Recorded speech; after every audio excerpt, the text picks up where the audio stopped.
বরকত হয় না। কেনা বেচা বেশি হলে বরকত হয়? কেনা বেচা অনেক বেশি হলো দোকানে, কিন্তু খরচ তার চাইতে বেশি হলো। বরকত মানে কল্যাণ। বরকত মানে কি? একজনের দোকানে আজকে 1000 টাকা বিক্রি হয়েছে, কিন্তু আল্লাহ যদি বরকত দেয় 1000 টাকার ভিতরে তার সকল কাজ সারার পর আরো টাকা থাকবে।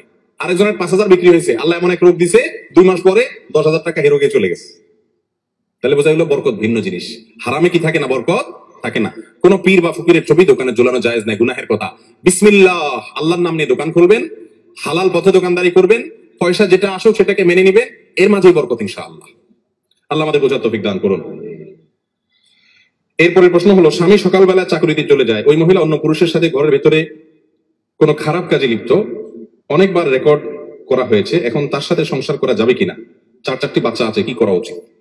আল্লাহ মাফ করুক, এটা আজ মহামারীর আকার ধারণ করেছে ভাইরা আমার। এই যে পরকিয়া, মহিলার কথা বলছেন আপনি, পুরুষরা কি সব দুধের দোয়া? এ ভাই হয়তো নিজে এই পরিস্থিতির শিকার বা তিনি এই ঘটনা জানেন। এই স্ত্রীকে বাসায় এসে বলতেছেন যে তোমাকে আল্লাহ তাআলা এত সুন্দর করে তৈরি করেছেন, দুনিয়াতে তোমার চেয়ে সুন্দর আর কেউ নেই। আর এদিকে ফেসবুকে যাইয়া কোন একটা মেয়ের আইডি পাইছেন, তো ইটিস পিটিস তার সাথে নক করা শুরু করছেন। এরকম আমাদের মধ্যে আছে না নাই ভাই? ভাইরা আমার, পরিবারগুলো ভেঙে খান খান হয়ে যাচ্ছে, সংসারে অশান্তি শুরু হয়েছে। পরকিয়া এটা জোয়ারের মতো বাড়ছে। এই সবগুলো হচ্ছে এই জন্য, জেনার পরিবেশ চতুর্দিক থেকে বিস্তার করা হচ্ছে, পর্দার বিধানকে লঙ্ঘন করা হচ্ছে। এটাই হলো এর একমাত্র কারণ। মূল মাসালার উত্তর হলো, কোন স্বামীর কারোর স্ত্রী যদি জেনায় লিপ্ত হয়, অথবা কোন স্ত্রীর স্বামী যদি জেনায় লিপ্ত হয়, শরীয়তের মাসআলা অনুযায়ী তাদের মধ্যে সম্পর্ক ভেঙে যায় না। কেউ জেনায় লিপ্ত হলে সে আল্লাহর কাছে অপরাধী হবে, তার পাপ হবে, তার গুনাহ হবে, তার শাস্তি হবে। এর কারণে বৈবাহিক সম্পর্ক কি হবে না? নষ্ট হবে না। তবে স্বামী বা স্ত্রী একজন জেনায় লিপ্ত হলে অন্যজন উচিত তাকে জেনা থেকে সরায় আনার জন্য আপ্রাণ চেষ্টা করা।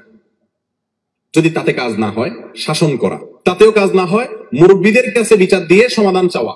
তাতেও যদি কাজ না হয়, তাহলে সেক্ষেত্রে তিনি চাইলে তার সাথে সম্পর্ক ছেদ করতে পারেন। একটা তালাক দিলেন, যদি তাদের সংশোধন হয় ভালো কথা, না হলে পরে আরেকটা তালাক দিলেন, তাতেও হয় না, ফাইনাল চূড়ান্ত তৃতীয় তালাক দিলেন, সম্পর্ক আর রাখলেন না।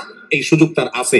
আর যদি তিনি এর সাথেই ঘর করে যায়, এই আশা করে যে আল্লাহ তাকে হয়তো কখনো সংশোধন করে দিবে, তো তাতে তাদের বৈবাহিক সম্পর্কের কোনো ক্ষতি হবে না।